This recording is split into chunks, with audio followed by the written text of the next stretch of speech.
toll road. Actually not, okay? Even in Indonesia, maybe Budiarsa will tell us what kind of collaboration between the governments and private to achieve this goal of upper housing sector in context of PPP.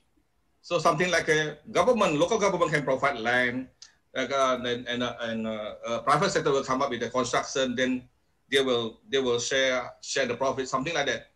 Because government is not a company; they are policy maker, they are ruler. So it's not right if they are jump into the private sector. Okay. So yeah, Penny. Okay, sudah ya. Okay. So yeah. So shall we start now, or maybe 2 or 3 minutes? We have 3 minutes. Exactly 8 now. Then Abdel, we will help you while you're talking. You just instruct us. We'll help you to share the screen. Okay. Yeah. Then after that, there will be a Q&A. We are waiting for the audience to ask Q&A. Then if not, we can ask each other. Okay, because we come from different background. Okay. Yeah. We have John M. Minifer from Georgia, from Tbilisi. Oh, no, from USA, sorry. Columbus, USA. Okay, Georgia. So we have Lupita Duran, Hola, Mi Hermana, Lupita Duran. We have a lot of friends from America now because of time is good. We have Chandy Man from Cambodia. Okay. Can we start now, or are you still? We have another 2 minutes to wait. I think we better wait.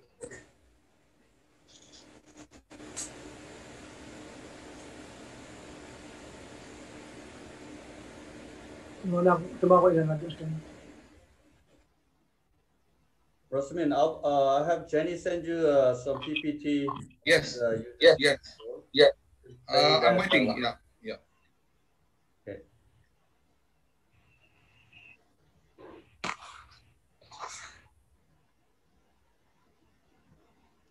Oh, Ramon is there. Hello, Ramon. Oh, hello, Ramon. Oh, Ramon, hola, our backup players. Kirko.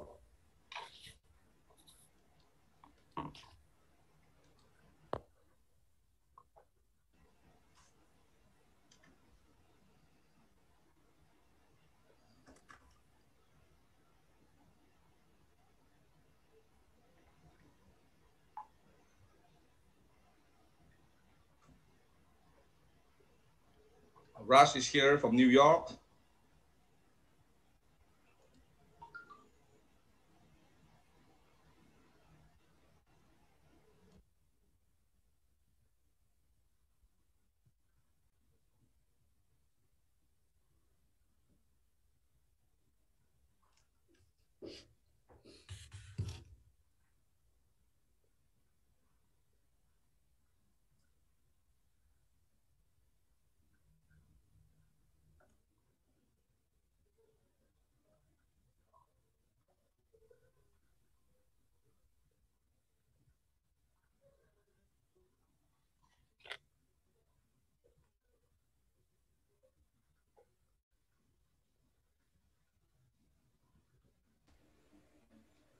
Abdul, how's Egypt? How's your chapter in Egypt, Abdul? Nasser. Abdul, how's your chapter in Egypt? Hi. Hi, Mr. President. Yeah. We need to invite you to come to Egypt. I hope I can visit you. I plan this year, if there is a chance, to visit us in Egypt. Okay. After my recovery. My last. I am now on a quarantine. I'm on therapy every day with the hospital and in the house. Oh. I hope before Christmas I can walk. Okay, good. My last visit to Cairo was 96, Abdul. When? 96. Oh, I think we have this year a lot of events in Egypt. There is a major event about investment in real estate, a B2B in the Middle East, at the Middle East level. We are preparing to have a very strong project in business matching, FIABCI Egypt. What is the tentative date? Do you have the tentative date? March. It will be end of March. End of March. This is, yes, we in partnership with the government, the ministries, and many developers from the private sector, and many people coming from Arab countries as well. This is a business matching event. Interesting. By March. Hopefully by March, everybody can travel again. Yes, we are vaccinated. March things will be better. And also the weather. Can we start now, Rusmin? Okay, we can start. Welcome, everyone. Good day to you from Jakarta. Good morning in New York and Canada, in America. Good afternoon in Egypt. Good early morning in Hawaii. Aloha, Dimoti, and also India. We are saying good evening. So we have a lot of tremendous speakers today. We have from all the regions. We have from Egypt. We have from Asian country. We have from USA. We have people from India. We are talking about housing sector, how the investment for all investment from all stakeholders in housing sector. Because the last time, if you are talking about public-private partnership, people just hook their mind to infrastructure. So in all countries, I believe, especially emerging countries like Indonesians and now India, if you are talking about PPP, they mean, oh, PPP is but toll road, PPP is but a bridge, it's but dam, it's but energy, it's but power plant. Actually not. Today we are showing the world that actually PPP can be applied into housing sector, including affordable housing, through our gentlemen and ladies and gentlemen, that they will tell you the story, how actually the private sector can be the leader, can be the locomotive of the industry. Okay. So for housing is one of the very serious topic, because as Verben said, last year we are still have 500 million unproper shelters in the world. So it's a challenge how to address this issue. That's why FIABCI come up with a special program under my chairwoman. The city must be affordable.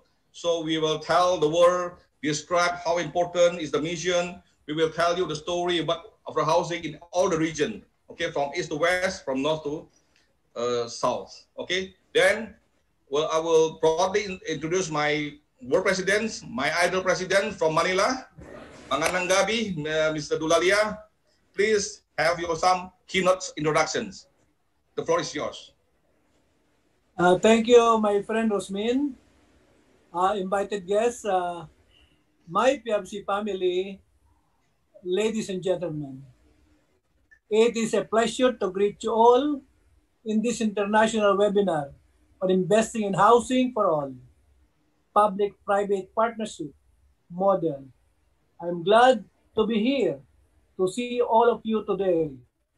This webinar is very important, especially at this time, being a global standstill and the people being more grounded and attentive.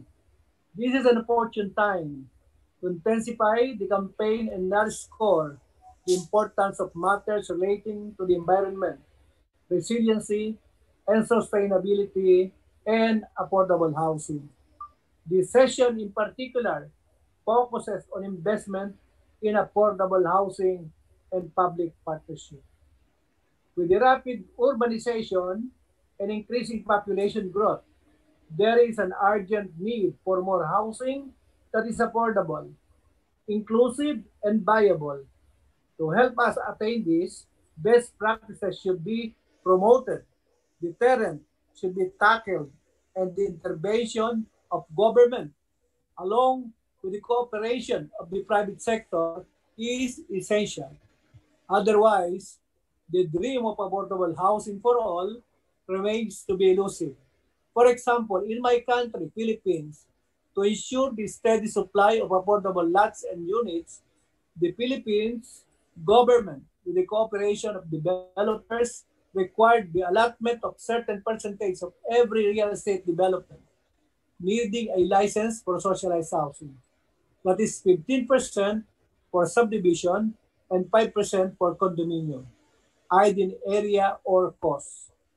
Through this session, we can explore opportunities of investing in affordable housing and public partnership.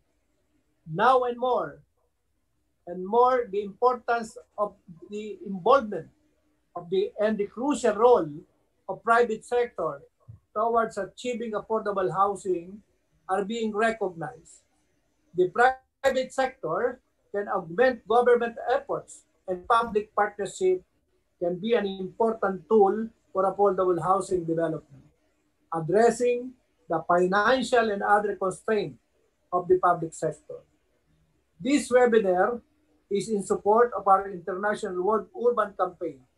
The city we need is affordable in the framework of a UN New Urban Agenda for Sustainable Development. This is aside from the publication, Urban Thinking Talks and Discussion note published online by the committee and made accessible and all at the urbanthinktalk.com. Please do visit the website and avail of the essential materials available such as compiled best practices for affordable housing. On behalf of FIABCI leadership, let me extend a warm welcome to all and also to convey our thanks to the core organizer, to Danielle, Rusmin, and to Mr. Budiarsa Sastrawinata, and also to the speakers who volunteered a great deal of their time to make this happen. In this aim to provide relevant education for its valued members, FIABCI is continuously providing webinars featuring international and prominent speakers from different regions to provide interesting and diverse insight and share information. Thank you all for supporting this event. Please enjoy the webinar, and we hope to see you again at the next webinar and activities of FIABCI. Please do not forget our upcoming FIABCI Leadership Summit on December 9 to 16 with the theme Reimagining the Future. We incorporated engaging learning session, market trend, investment opportunity, leadership and inspirational talks to provide you with the tools and mindset to be able to respond, act, and adapt through crises such as the current pandemic. If you haven't done so, please register now at our FIABCI website. Registration is free. Thank you, and let us all take the step towards creating affordable, sustainable, and prosperous cities. Keep safe, everyone. Thank you. Salamat po, Mr. Dulalia. It's very insightful welcome, and we saw that FIABCI actually is doing a lot of things. It's doing we have this such important program that that help UN and help the governments of the world to promote affordable housing development. We are not only promoting, but we also give solutions because we have a lot of role model. Okay, we have a role model in America, we have a role model in US, we have role model in Vietnam, Indonesia, we have role model in Egypt, even we have role model in Philippines, because in emerging countries, like mostly in Asia and Africa and Middle East, there's still a lot of countries that have a big shortfall, a big backlog of affordable housing. Okay, then I have to proceed to our Iron Lady, my chairwoman, Danielle Grossenbacher. She will explain to you actually what is the city. Our city must be affordable program. Please, Danielle, the floor is yours. Yeah. Thank you, Rusmin. Hello, everyone. I hope you're all doing fine. You're all safe, and you're all in your house with your mask. So first of all, I would like to thank World President Dulalia for organizing this webinar so I can update my colleagues and friends on our World Urban Campaign, The City We Need is Affordable. The pandemic has created an urgency for housing. I'm not sure how it is in your city, but here we're starting to see people on the street. Some people have lost their jobs. They have lost part of their revenues for the year. They can no longer afford the cost of housing. So they're looking for other solutions, and very often there are none.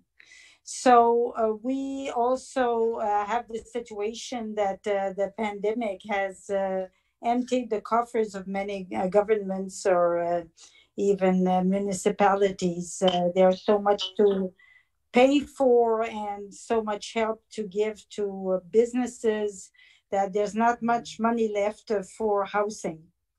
So the goal of our World Urban Campaign is to encourage private developers to build affordable housing, which I will call low-cost housing.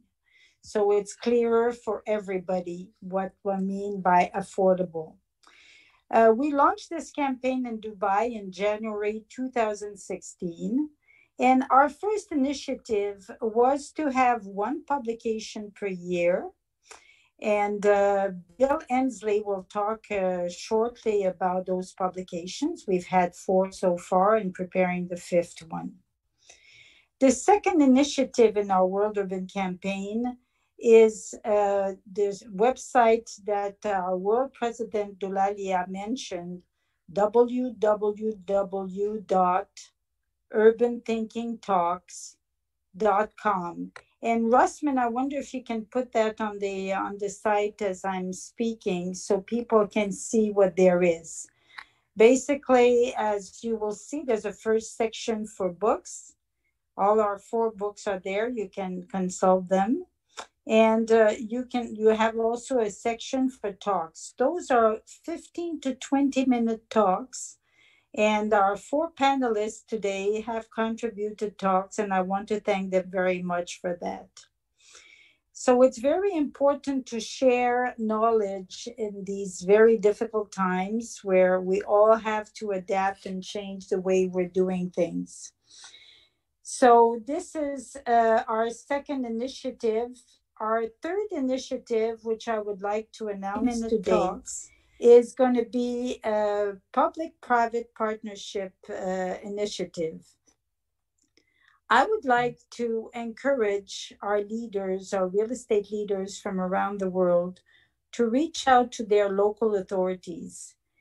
The mayor and the local authorities have a lot less money now than they expected, I'm sure.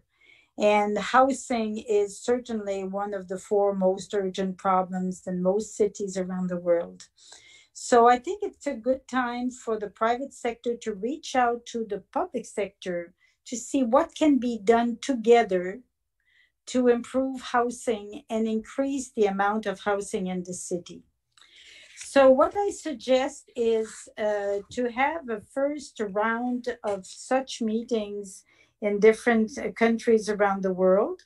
So if you or some of the leaders you know in your city would volunteer to meet their mayor in January, because there's a severe crisis of housing in your city, please contact me to let me know.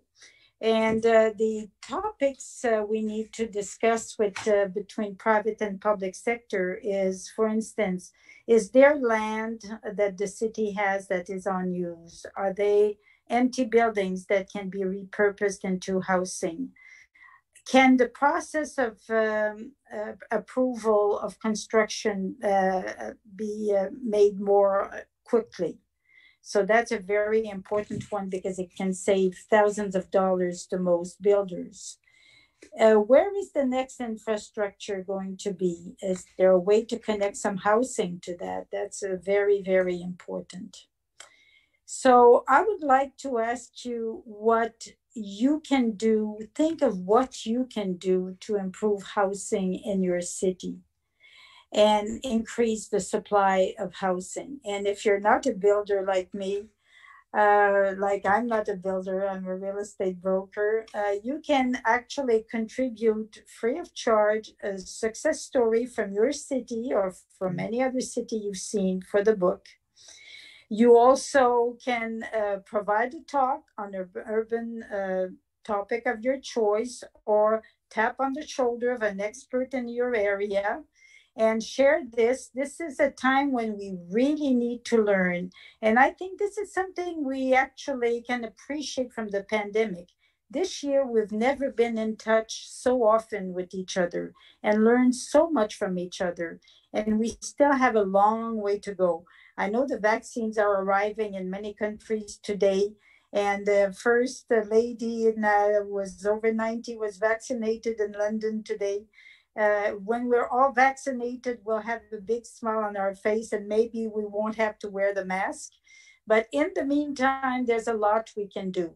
And if you would like to meet with the leaders of your city, please contact me because it would be nice to have a coordinated effort and learn from each other's meetings with those mayors so we can improve the discussion and make it really successful as a private-public partnership.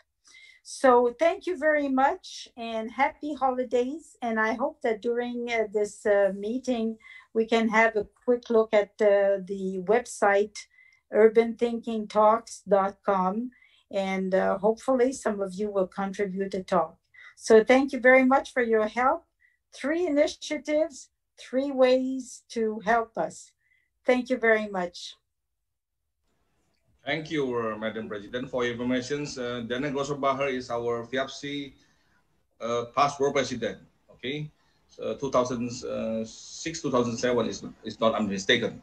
So, 15. Oh, sorry, 2015. Say, sorry. 15, 16, no problem.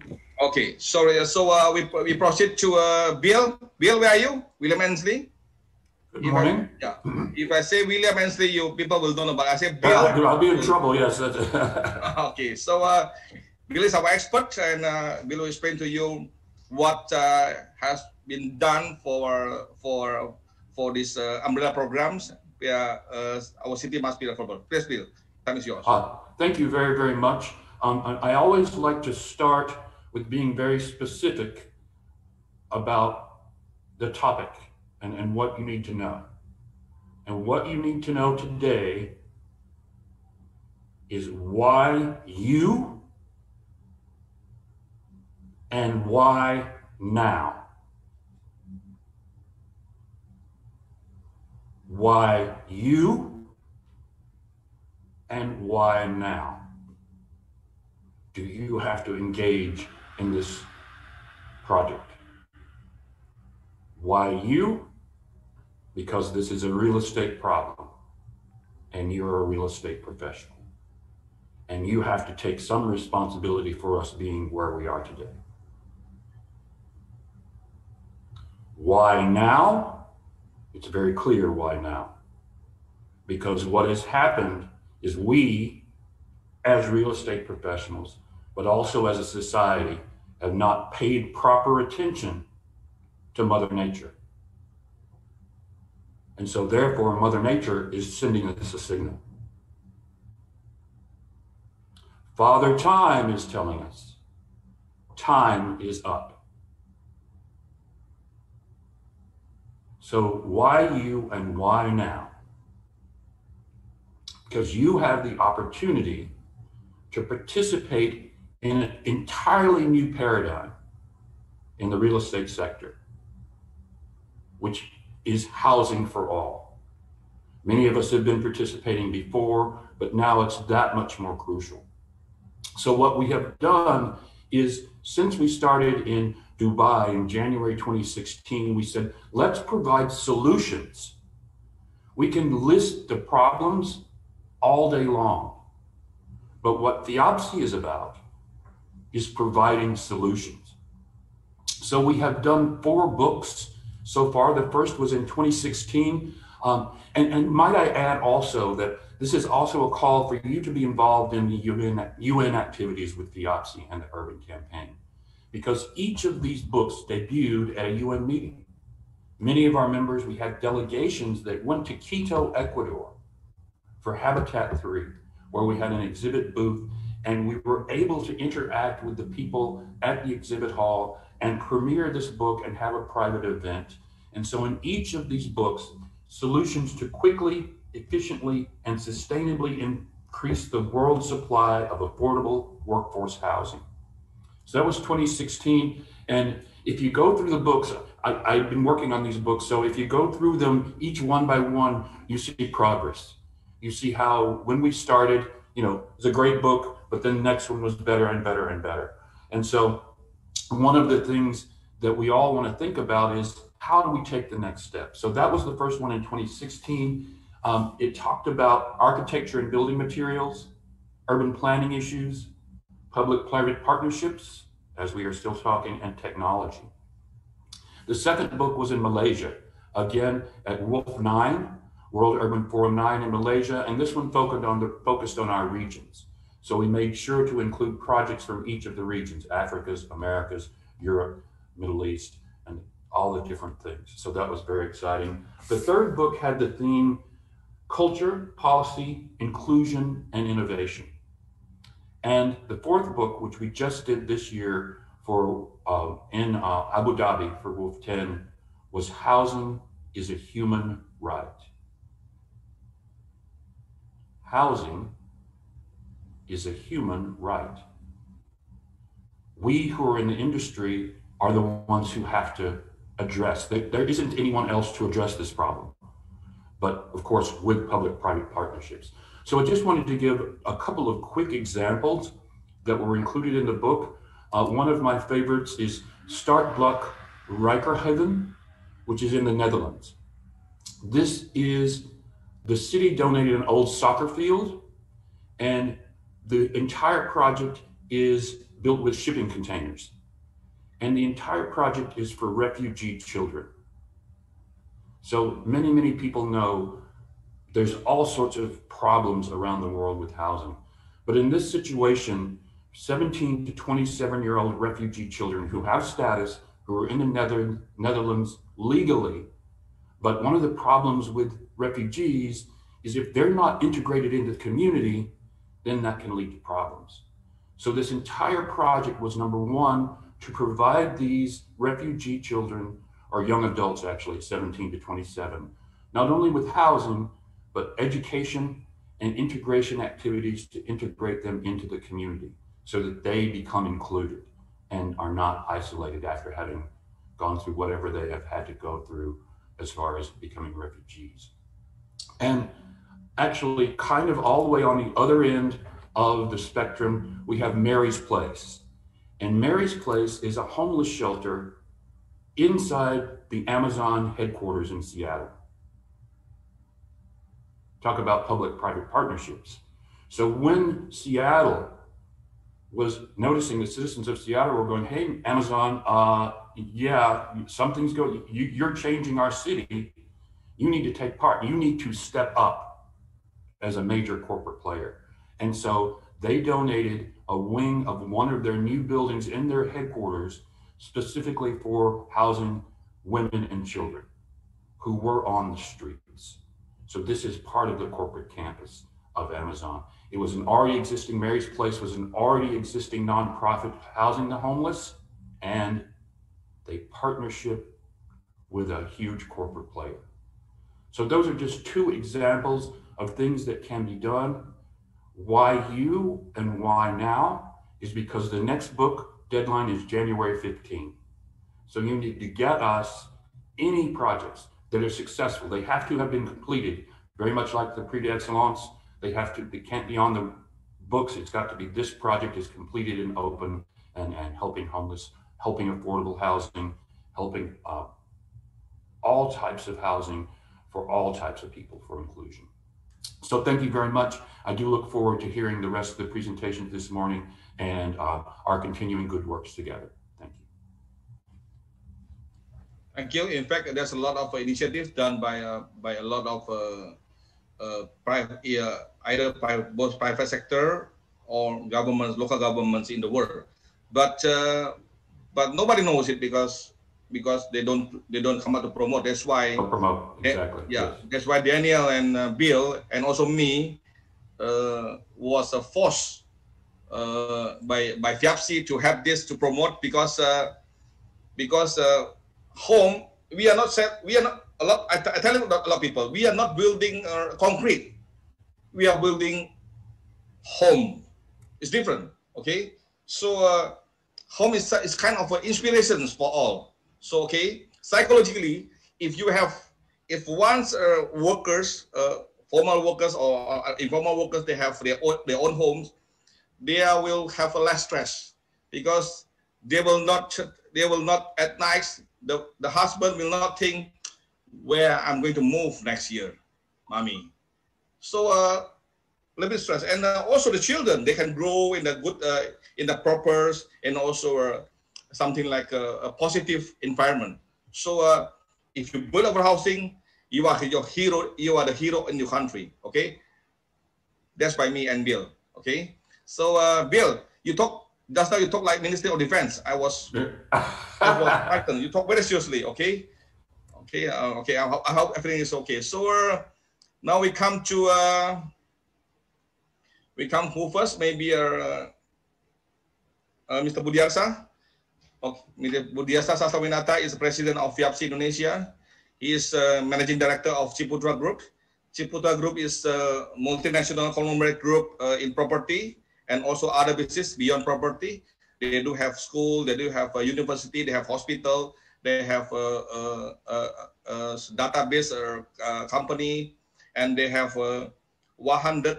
Today they have built 131 projects in 49 cities.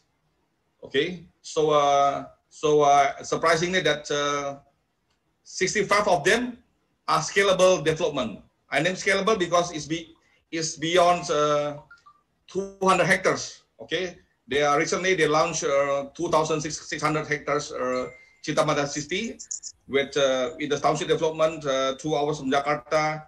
Very successful. Even during the pandemic, the first month they launched the first day market opened after the lockdown, they can sell about 1,000 units. Imagine that in the first day. So Mr. Budiarsa, yes, are you ready to share with us how to make money, make profit from affordable housing? The untold story, because this is what I say, the untold story about affordable housing, because you need a recipe. You need a story from the chef. Please, Chef Budiarsa.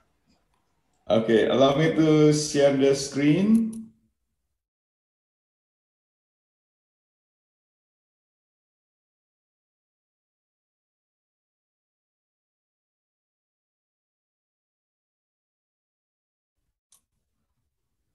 Can you see the screen now? Not yet. Yeah.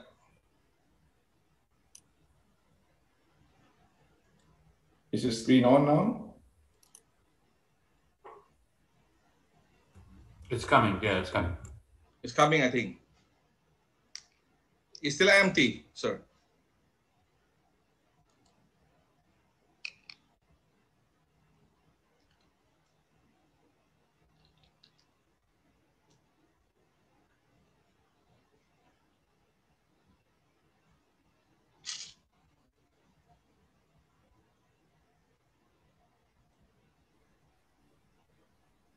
Hello. Yes, sir. Not yet. Not yet. It's on mine. Yeah, it's wait.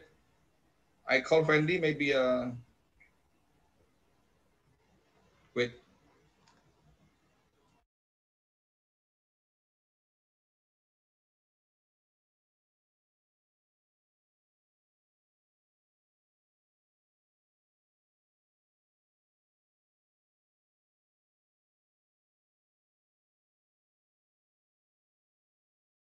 Yeah, I told the guy to how to help us to share the screen.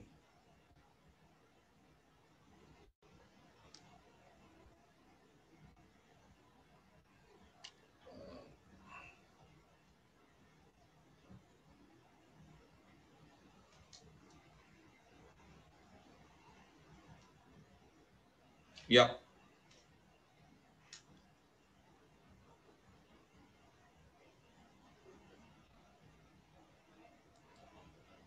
Yeah, we can see it now.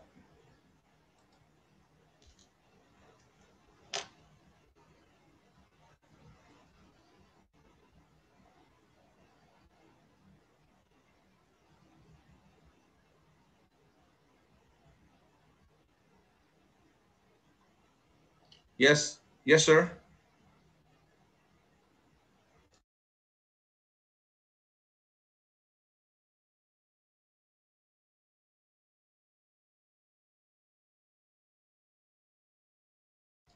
The role of private sectors in TOD. TOD is a transit-oriented development, and also affordable housing development.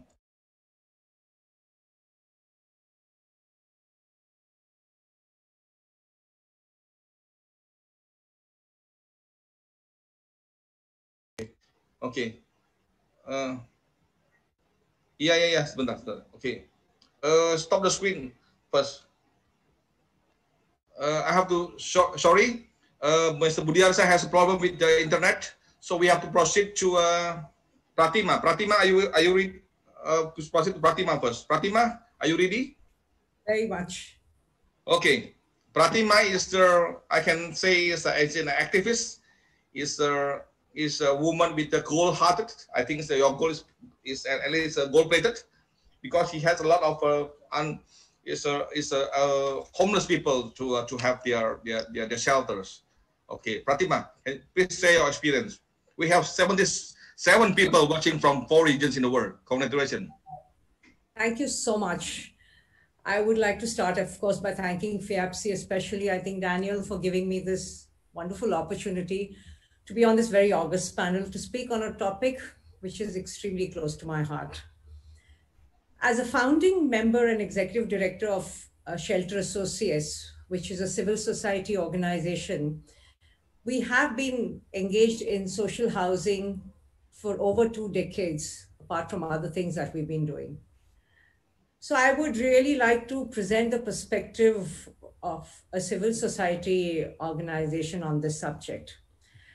Today's topic is interesting because it says investing in housing for all. I think the key operative word here is investing. I mean, just like we expect financial investments in housing to yield profits, there are other investments that we believe yield profits in the form of sustainable and livable cities.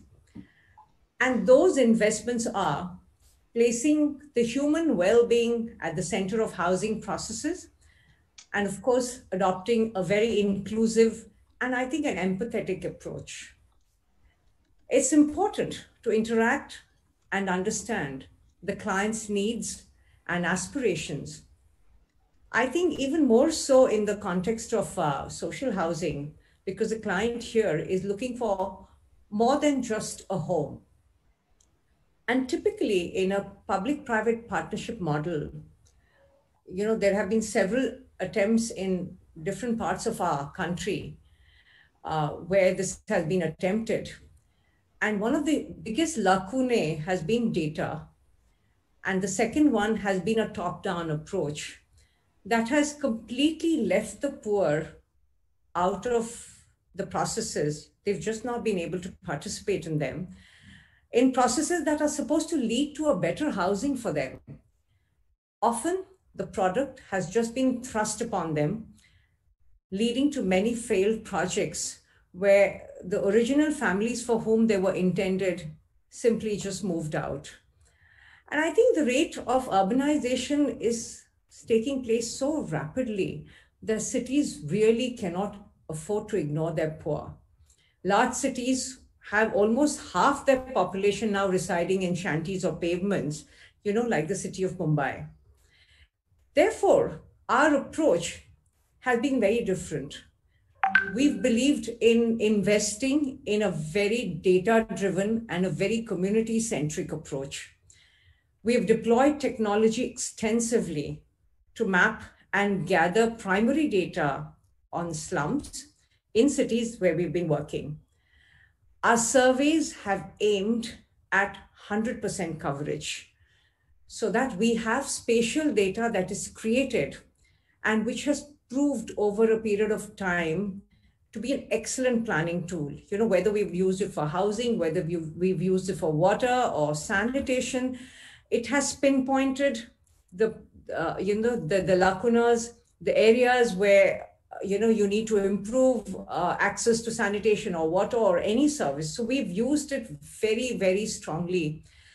And the way we have done data also has been very interesting because we've engaged the communities and the urban local bodies in co-creating this data. So there is this very strong ownership of that data. This data has been used to plan, this data has been used to plan even citywide approaches to housing.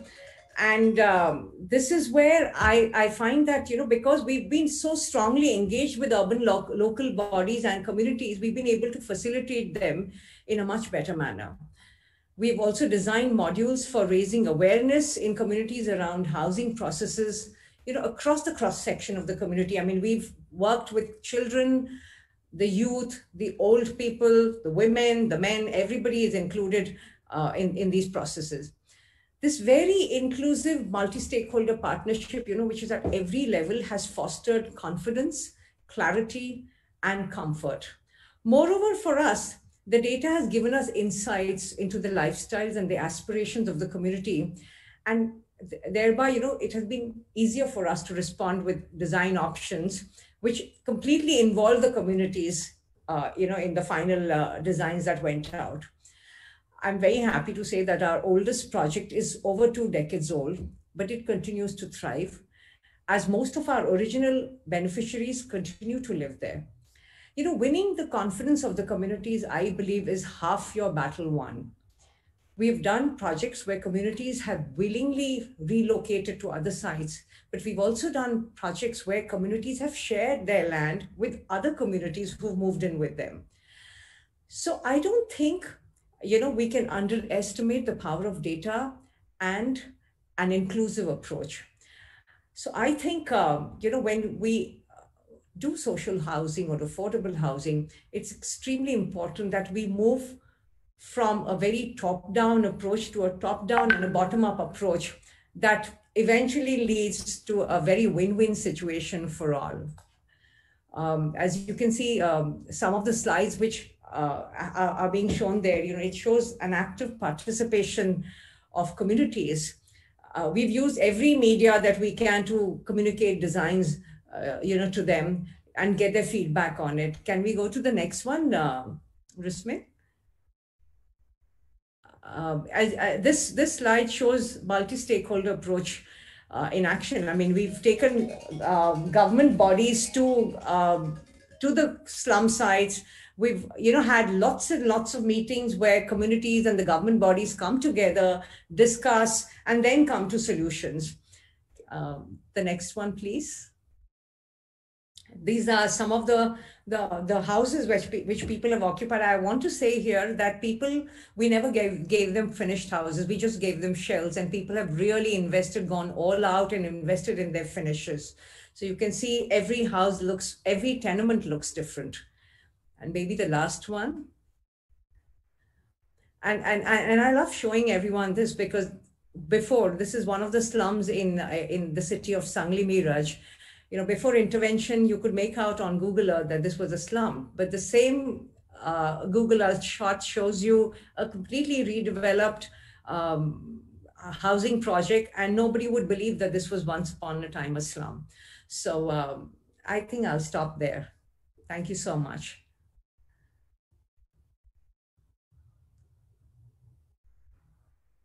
Yeah, thank you, Pratima. Very interesting. We will have a lot of questions because what have you been doing is actually unique, and seems like people will say, okay, why is Pratima something like it doesn't have anything to do? so yeah, why is she doing this? How can she earn money? A lot of fun questions will come to you, Pratima, later. I hope so. Okay, then we proceed to Timothy. Timothy, are you ready?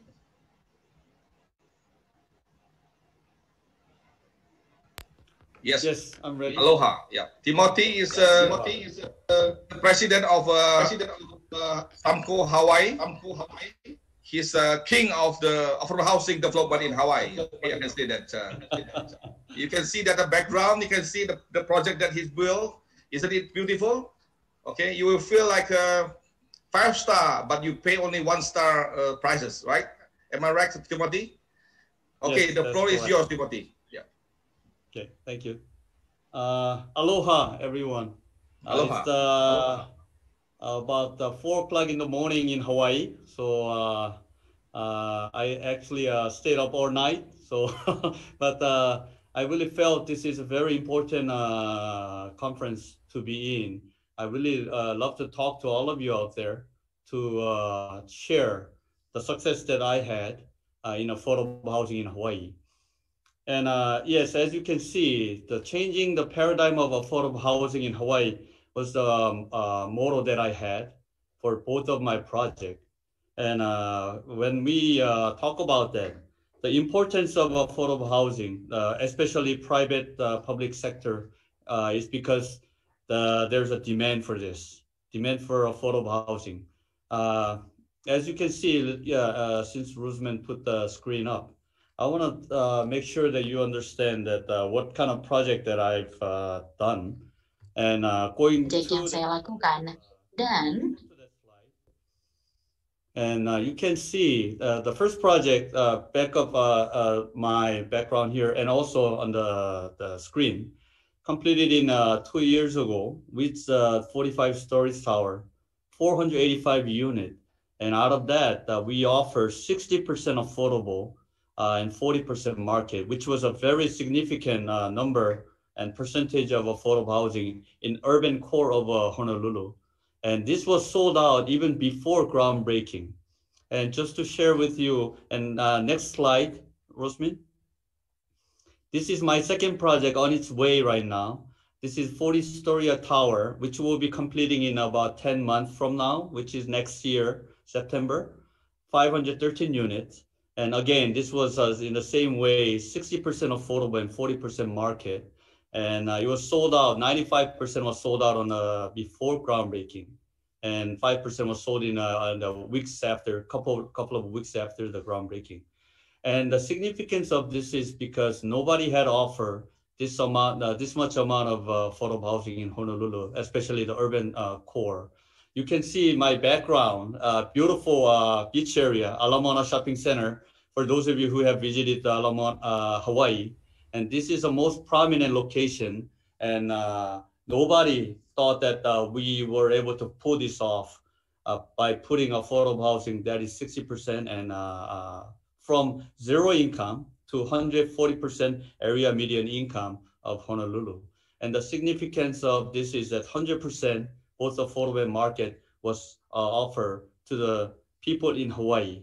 And the 60% was offered to most first-time home buyer mostly.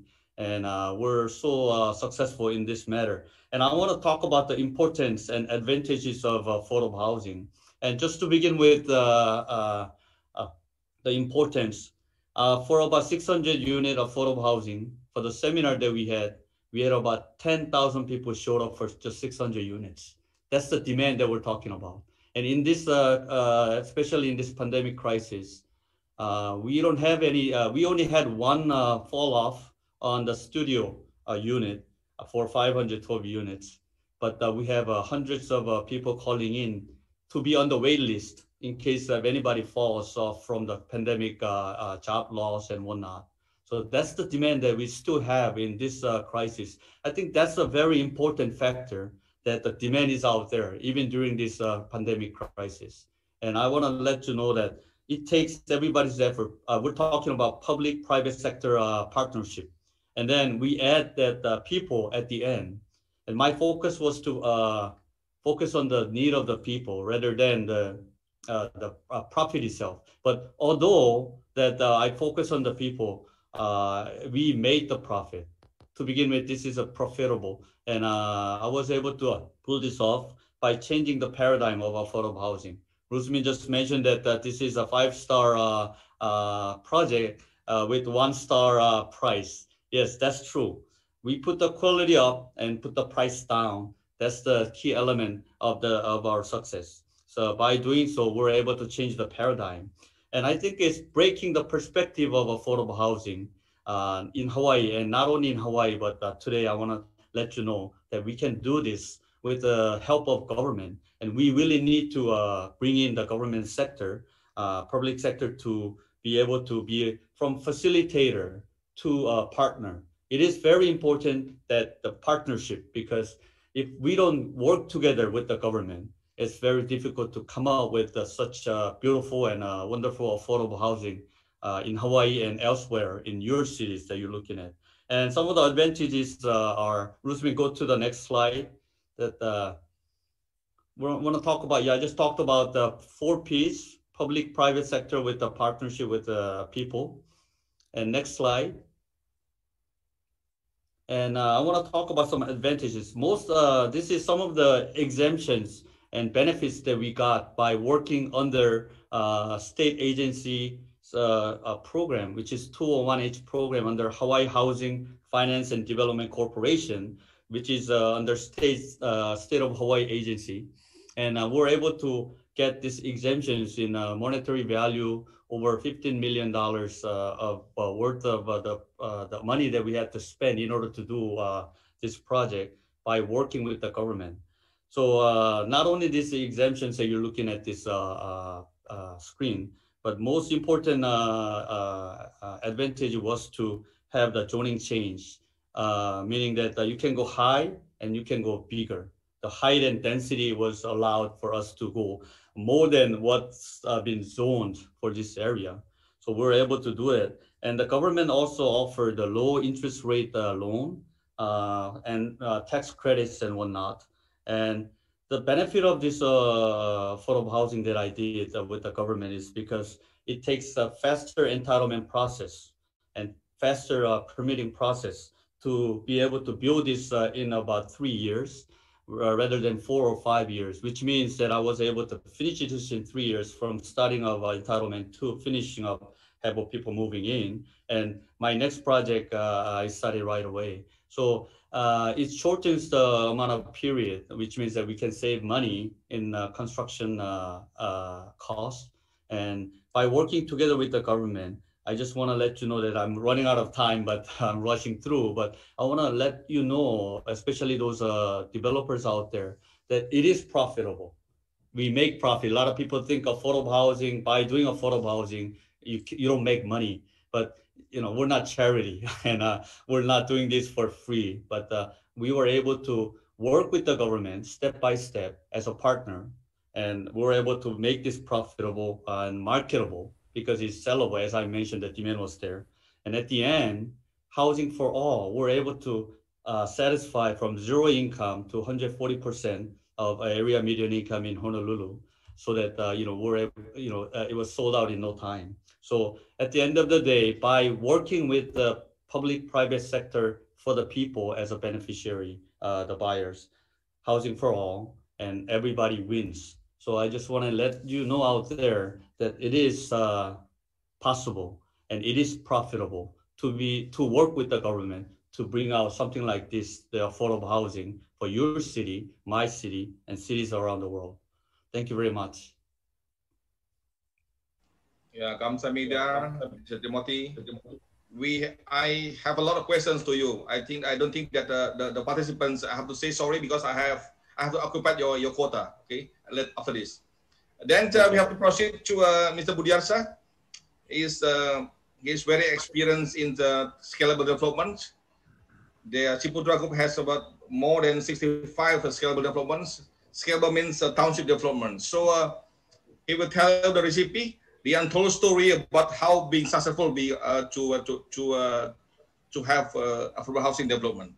Thank you, Mr. Budiarsa. The floor is yours. Thank you, thank you. Let me share. I'm sorry because of the internet connection, but now I'm back.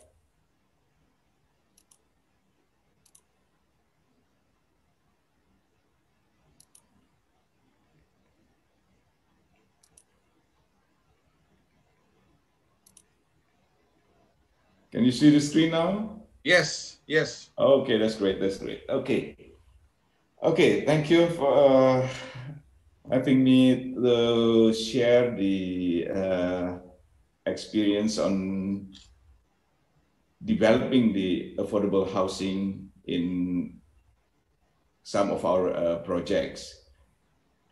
The role of the private sector seems that's the main issues now on the providing the affordable housing.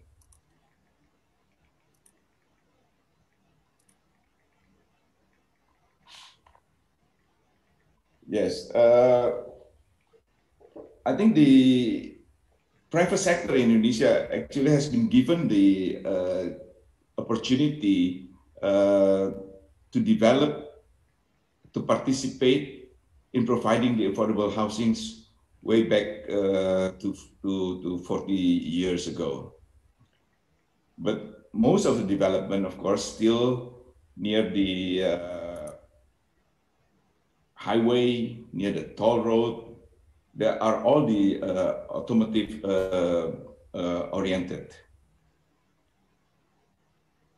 But the demand nowadays actually is mainly from the young demographic, meaning millennial generation and with the limited purchasing power. But they need a vibrant, walkable neighborhood, yet low transportation costs to workplace.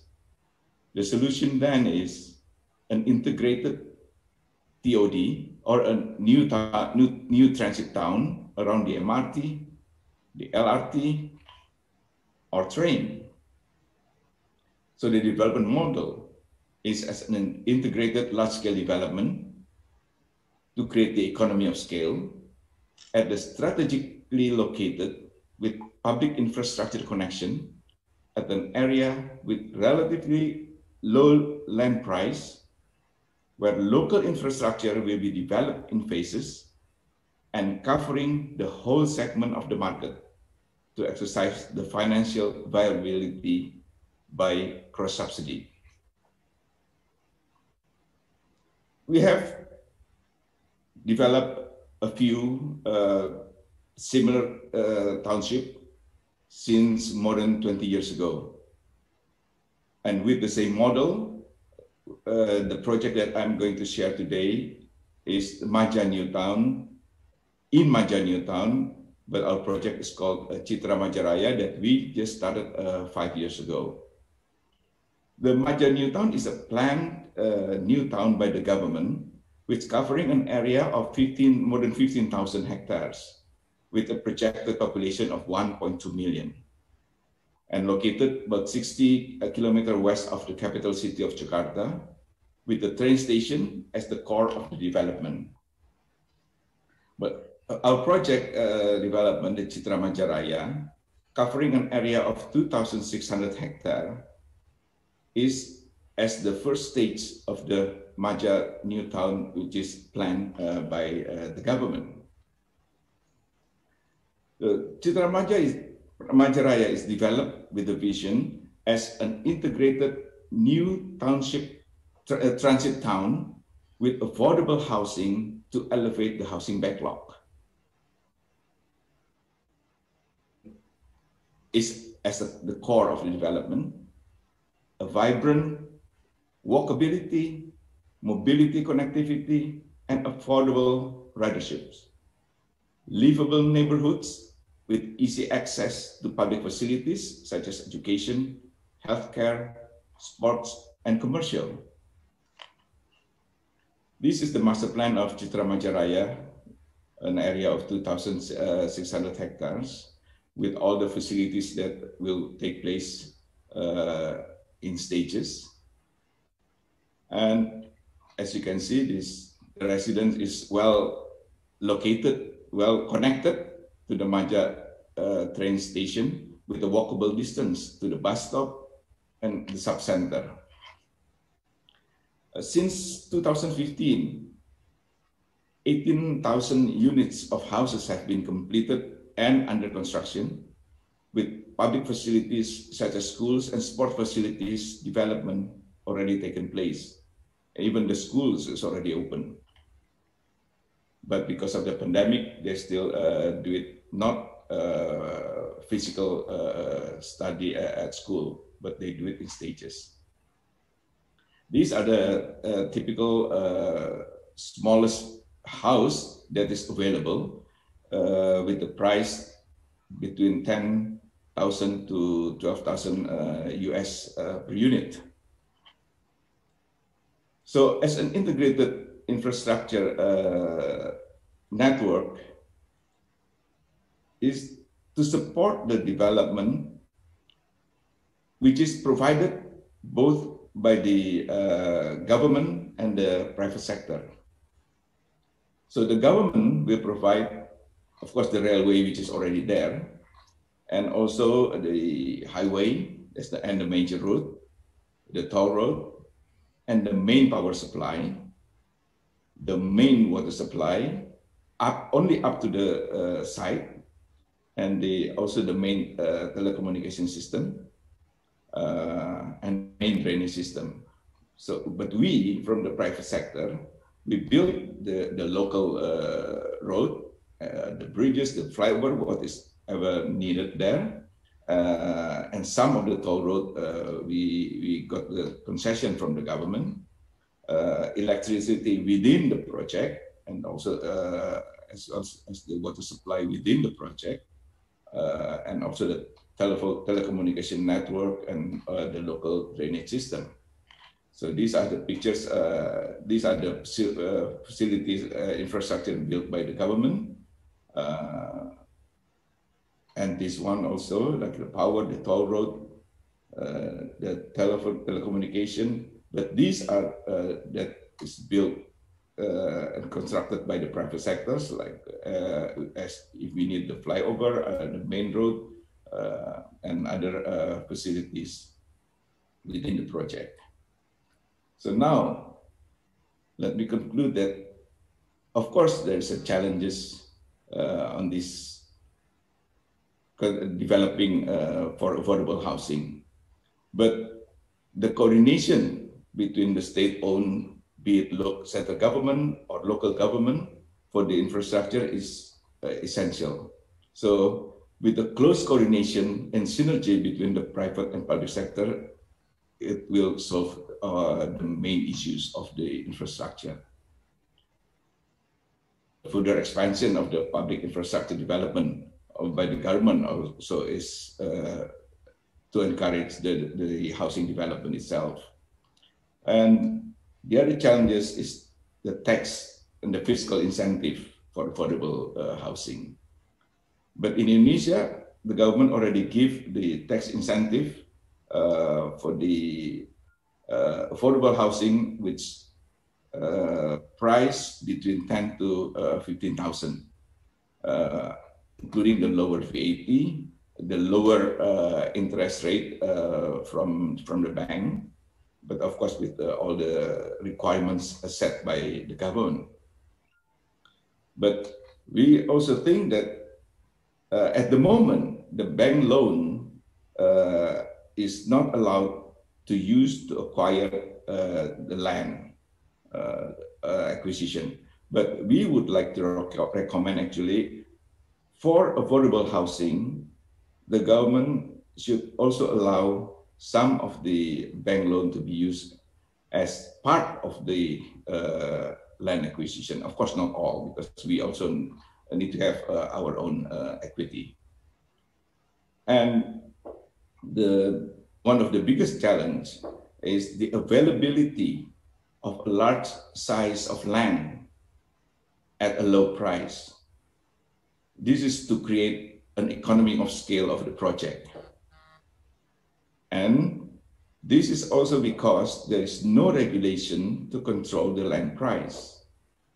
So what we would like to recommend the government is the government should allocate a specific land use for the affordable housing to be designated and control the land price.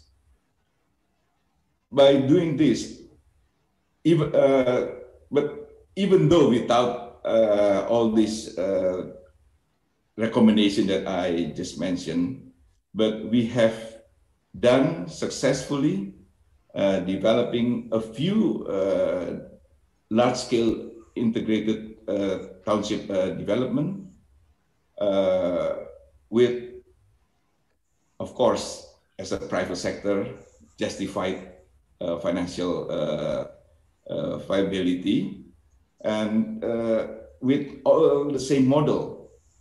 I'm sure we still can do it, but with an extra support and extra incentives from the government, I think we can even build more affordable housing in our project. And of course, other people, other developers also can participate. I think that is the share I would like to give to everybody at this particular point of presentation. Thank you. Yeah, thank you, Mr. Budiarsa. You mentioned three keywords: collaborations between governments and the private sector. It means the public-private partnership. You have mentioned about policy, financial policy, free tax, and also actually the one most important is a zoning policy, because using zoning policy you can control the land. You're right. Okay, the third one maybe with of course infrastructure supported by government, the major one. Okay, so it's very fruitful, insightful sharing. We'll come back to you. We have a lot of questions, more than 10. But after this, we have a friend from my good friend from Egypt, our architect Abdel Nasser. Nasser, where are you? Are you here? Thank you, Rusmin. Yes. First, I want to thank you all the team for the in FIABCI family, because one of the most successful file managed in FIABCI is affordable and social housing. They are very active, the team, and even the way you moderate and you brought to this big collection of participants is very, very nice. I want first, because long time we didn't met due to COVID-19, I wish everybody to be safe, and next year 2021 will be a successful year and totally different for all of us. I want to share some thoughts from Egypt. If I can share my screen first, better than, because I marked the.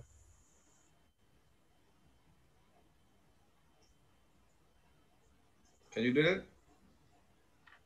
Abdel, we share for you, or you want to share yourself? I will share my screen. Oh, okay. Pendy? Yep. Yes, is it okay? Yes, you can share now. Is it? Can you? Yes.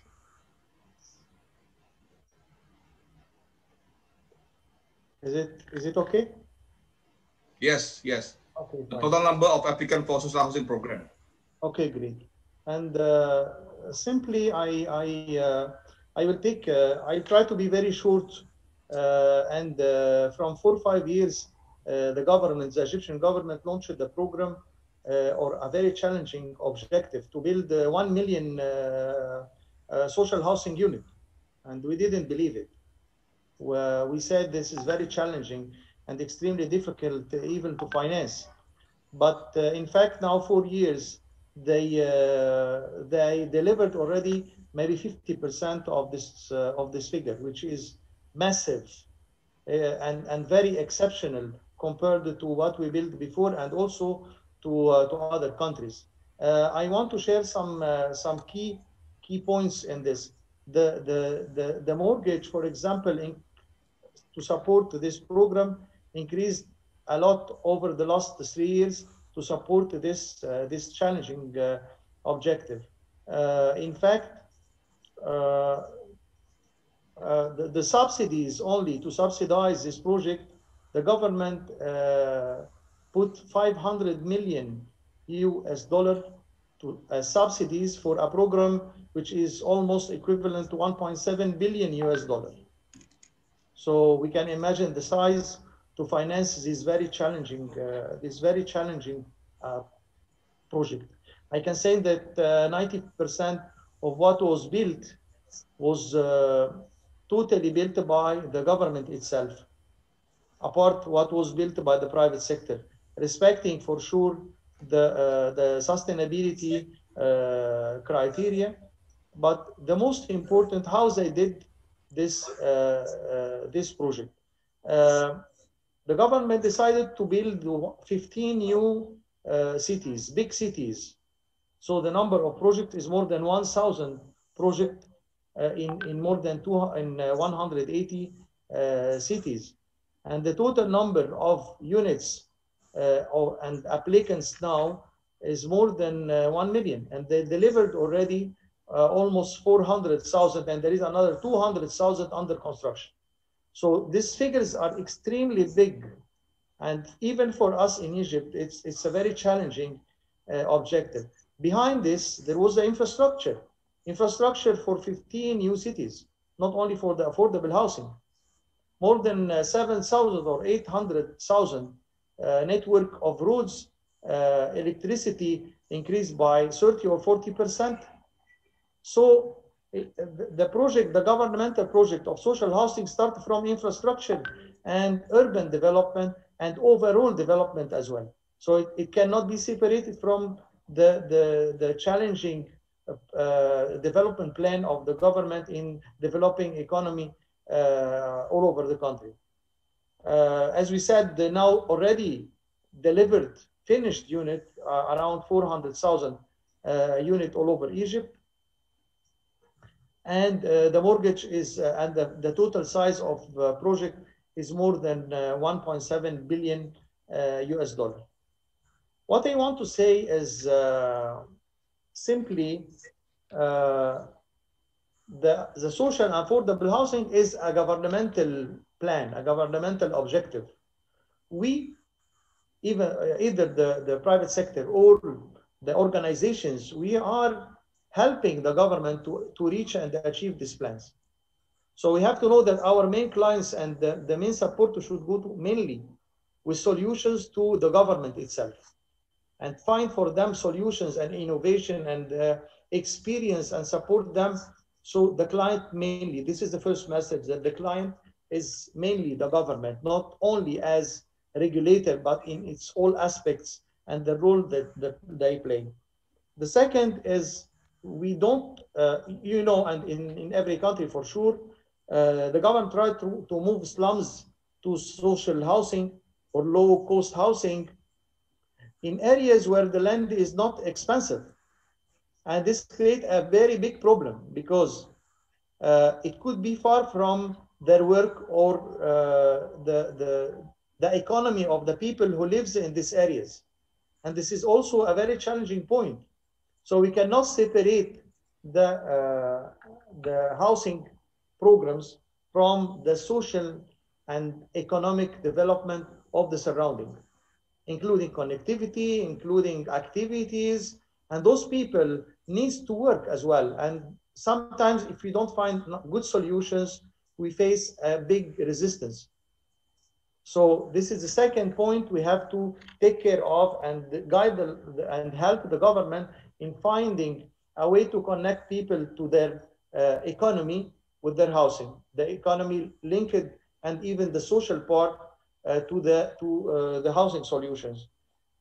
The second is the funding model. We cannot have one template or one solution suitable for all the countries. In each country, according to their economy structure and regulations, the funding solution is completely different. I think now in Egypt, they reached a very balanced equation, and between subsidies, governmental funding, and part which is equivalent to 20 to 25%, a kind of collaboration between the private and the public sector to do jointly projects like in any other country. But in Egypt, maybe 80% of this project is delivered and built and financed and subsidized by the government itself. I try to go fast because we had long speeches, and I think this experience also can help giving a different idea or a different point of view from a different part of this business. Thank you, everybody.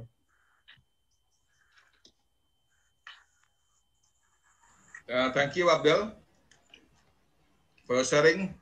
It's very technical. Abdel, may I ask one important question? What are the numbers of the backlog shortfall in Egypt per year? The total requests submitted till today is around 1 million unit. Okay. Delivered around 400,000, and under construction around 250,000. So in total, the backlog is 1 million, is it? Yes. So so increase, how many percentage that increase the demand for year per year? We don't have we don't have a clear statistics to answer this question, but this has nothing to do with the programs and projects launched and sold by the private sector, because it's maybe much more, but this figure. Yeah, actually, already, but not subsidized, and not considered as low income or affordable housing. Yes, that's why Pratima just now mentioned a very crucial key point is data, because I believe that in Asia, most Asian and African countries, we don't have a precise data because we just guess. Okay, we just like sometimes guessing a lucky draw. Okay, so it's not precise. So yes, you are right. Yeah. So the keyword is data. Once you have data, you're easy to find the solutions and do a mapping and also the strategy how to achieve this solution. Okay. So we come up with a Q&A. Thank you, Abdel, for your very unique presentation, very details. Pratima, are you with me? Pratima? Yes, very much. Yeah. Okay. We have a question for you. What is the economic model to ensure the sustainability of the project that you're doing? Okay. The other one is how does government help you in project? How do you get engaged with governments for urban poor communities project? All right. So we have really worked in projects which have been, which have been under the government's flagship. So the citywide project that I showed in Sangli was under the Jawaharlal Nehru Urban Renewal Mission. So the subsidy for the housing came through the government to the urban local body. We were funded by one of the, CSR, through CSR funding for the inputs that Shelter Associates made. So while the hardware of it was funded by the government, the software was funded through CSR and other foundations. Okay, so this is how you involve with the governments. Yes, I believe that once we are doing good, because in most Asia or maybe emerging countries, it is very sensitive about corruptions. We understand that. Okay, there's also one question about asking about how to avoid the corruptions. But for me, corruption is about character. Once you have bad character, you will corrupt forever. You must start from ourselves first. Okay. So we have questions to actually it's very technical for Timothy. How much did this project assist with reducing the housing backlog with this project? It means your projects. How much can you reduce with your project for this backlog in Hawaii, Timothy? Yeah, thank you for that. With the government statistics saying that we need 65,000 units by 2025, which is only 5 years away. This was a sort of 10-year the housing shortage in Hawaii. And out of 65,000 units that's in need for the city, about 40 to 45% is affordable housing that we're doing. So, but after 5 years of this government report, I think they only satisfied, I would say, less than 15% of that, 45% of 65,000 units, which is we're still in demand for at least about 30,000 units. So I was able to provide 600 units within about, I say, 5 to 6 years. And there's a much more shortage in affordable housing. That's why, as I mentioned, that there's a demand for it and there's a need for it. And we work with the government to enhance incentive program for more developers. And I know that everybody covered that, the government has, they play a key role to step in, come up with a good affordable housing program, and they enhance this implementation of the affordable housing through government and private sector partnership. I think we need to expedite more to build. That's why actually after completing my first project and the second project is on its way, I have about 10 offers from the landowners to build more affordable housing in their land. So that's the demand that we see here in Hawaii. Yep, thank you. I will go a bit specific to Mr. Budiarsa. Mr. Budiarsa, you mentioned, but the government policy is one of the key factors for affordable housing projects. So, can you mention that what kind of a policy that government at least have to provide for private to encourage private sector to take part for this project? First, I think again on the land issues, because we as a private sector in existing project that we have since say more than 20 years ago, we have already a few projects which include affordable housing, but the land we acquire ourselves. So there is a limitation by doing your own land acquisition. But still, we managed to have, for the last 20 years, we managed to develop, I think, 4 or 5 large-scale development projects. When I say large-scale, it's beyond 1,000 hectares. But if the government can allocate a large size of land, which will be developed, including the affordable housing. I'm not talking about all affordable housing alone in the project, because you need to have a mix of market segment to make it viable and to make it as an livable cities. So if the government can provide a large size of land, then I think more private sector can jump into the project. At the moment, if the land acquisition is left to the private sector alone, I don't think many developers have the capacity to have a large-scale development. That's why if government can provide that, so not only big developers can jump into this large-scale development project to make it as an integrated project, development itself. Yes, I agree, Mr. Budiarsa. That's why, for your information, Abdel, Timothy, and Pratima, and also Danielle, we are pushing our government to provide the land bank agency. So the land bank agency will be under Ministry of Land. So the land bank agency will take all the abundant and also vacant land, is unproductive land of the government. Okay, they will collect together, pull in bucket. Then from there, they will find a good solution how to deliver a good economic creations for the people, including housing. That's why we must push a land bank system that will be able for government to provide significant support to affordable housing development. Sometimes the government, it doesn't mean that the government is not willing to do that, but maybe just about his ignorance. Maybe he doesn't know how to do it. That's why we need to share with our programs.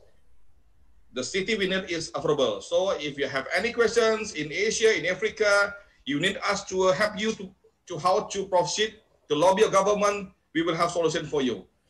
We have something like a 7-Eleven's supermarket and supermarket affordable housing issue owned by managed by Danielle Grossenbacher. So Abdel, okay. We mentioned about a subsidy. Okay, I smell a big number of subsidies that pour in the market. Okay, so can you tell us what kind of subsidy is it? Is it money or subsidized down payment or how? See, first there is several kinds of social housing and the model of financing it. For the people, the government moved them from very poor slums area. They offered without any money to those people residential unit for low-income housing, and finished, and sometimes furnished as well. And this is a big number. And this is the first category and the first form of subsidizing, because those people was living in very bad conditions. For the second type was that the land was offered with infrastructure without any money, and the construction costs only for buildings. The government is selling to people with the costs, and the subsidies come in form of land. And when they sold it on a very long installment plan over 20 years with very low interest rate. This is a second form of subsidies. The third was a balanced one. So they put the land prices not in very high price, and they put affordable prices after the construction cost, and they sell it over 20 years also with low interest. And those are the main three forms of subsidies. They give in some area some good quality units and competitive compared to the private sector and the open market. And this is providing for some a small margin of profit. Those are the four kinds of housing provided by this fund. Yep. Okay. Thank you. And Timothy, it's very usual and a common question to you. Yeah, you are selling a good-looking apartment to the people. Okay, they will ask you. You are selling with the price. How about the quality? Are you going to reduce your quality? What is the question? Yeah. Most important factor of our project being sold out, we brought in Samsung appliances, Samsung air conditioning system, and we brought in the #1 cabinetry company, the cabinetry from Korea. So we actually, as I mentioned, that we try to change the paradigm. The most of affordable housing, as we initially talked about, people consider that as a very cheap material built, and exterior and interior, it doesn't look good. So I decided to bring in all this sort of comparable to market project. And the inspectors and people, they don't see affordable housing in my building. They see something that is comparable to market and close to not really high up in a luxury, but very marketable unit. Because my motto again was to bring the quality up and put the price down to have people be able to purchase within the price limit. And also the quality, I'm looking at about 10 years and 20 years down the road, not only for our generation, but the next generation who's living in that affordable housing. So my biggest concern was not to differentiate between affordable unit and the market unit on top. So the second floor child can visit the 45-story, make friends with the child there, and they go visit each other and they still see the same thing. Only difference that I made in quality was just a different type of a refrigerator, and that was the only difference. So quality is most important, and it took my effort to go into Samsung headquarters in Korea to deal with them. And I flew to Spain, Dubai, Thailand, China for the window glasses, and you name it. It takes developers' effort, and I always talk about this: communication build a good relationship, and good relationship build ownership.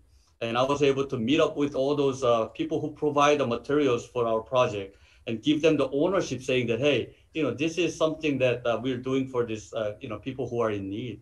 So at the end of the day, we focus on the people. We focus on the need of the people. And by doing so, we're able to bring this quality job into the thing. And lastly, I talked to, when I went to talk to my designers and my contractors, I told them that one thing I only ask of you, to design and build as if you're building your own home. And my team bought that. They were inspired by my philosophy of building for your own family, and they did their best. And I was very fortunate to have a great team really work together as with the one ownership. So that was the key to success. But again, yes, quality is most important to change the paradigm of affordable housing in Hawaii. Okay, I have one question for you, Timothy. What kind of subsidy that's given to you by government? Yeah, as I mentioned, that we were exempt from our GET tax. There was about 10 million for each project. And also, they offered me with the low interest rate government loan. Initially, we were going to use that, but then we decided to just use our asset from my headquarters. But there's resources that government offers. And we talked about the government parcels, abandoned school or abandoned city parcels. They both city government and state government of Hawaii came to me and offered me to build student housing, senior housing. It's all affordable housing. So I think there's a way that we can work with the government. And again, the communication is key tool to talk to the government agencies and try to bring in those incentives, try to bring in those exemptions to make up the profit in the end. Yeah, I'm also developers. I understand affordable housing is something something about the volume, okay, and also the density. Once you have a low density and the volumes, you can make it the quality even like a 5-star. So you have you have 5-star sticks, but that's paying for 1-star star's price. That's what I mentioned. Okay, Abdel, we have a question from our friend from Spain, Ramon. Abdel, for you, what percentage of the GDA your countries invest in social housing? Do you have the law that protect the most unfavourable people? In fact, we don't have accurate statistics, but we can say that the real estate itself contributes to the GDP around 17 or 16% of the total GDP of the country. When we compare the affordable housing or product or market to the overall real estate market, according to my feeling, I don't have accurate statistics, or if we can say the units built by the government in the social housing program itself. It's around 15 to 20% of areas built by the government, maximum 15 to 20. This is I don't have accurate statistics, but for the 17% for the overall real estate market contribution. I'm sure about this figure. Yeah, thank you. You have a very similar program to my country, because during 2000s, when 2000s, our government launched a 1 million housing program that actually build 1 million housing for the people every year. Okay, but what we can achieve is only half of it today. So it keep accumulating year to year.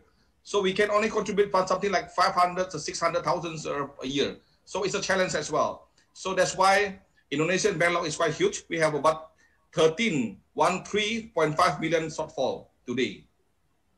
Okay, so we almost reach almost 100 minutes. Our chairwoman's buzzing me. Rusmin, we have to close because maybe he has another meeting with the others counterpart. So thank you for everyone. Thank you for Bill, our world presidents, your kind words and also support. I think Danielle, we have to be able to provide something like a workshop for those chapters. Especially, I see Nigeria. Gabenga is asking me, can we something like have them to something like create or something like a workshop, because this forum is only introduction. So we don't have time to go to a technical issue. So I think it's good for FIABCI to provide this kind of a workshop. We can do it region by region, Asian regions, American regions, Euro regions, and also Asia, Europe regions, for those people who want to learn how to develop housing. Because it's no harm for agents and brokers to learn, because you can be broker today, but tomorrow you can be a housing developer. Start from there, okay? Like me, okay? So great idea. Yeah. Great suggestion, Rusmin. Yes. Thank you very much. Yeah. So let's do it. Yeah. So thank you for everyone, especially Timothy, because it's almost 5 a.m. in the Hawaii. I can hear that your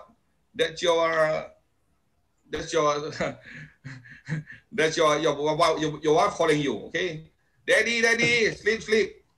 Okay, so that's true. Maybe maybe the door will be locked soon. Okay, Timothy, you prepare to sleep in the living room. Okay, so I'll call you when that happens.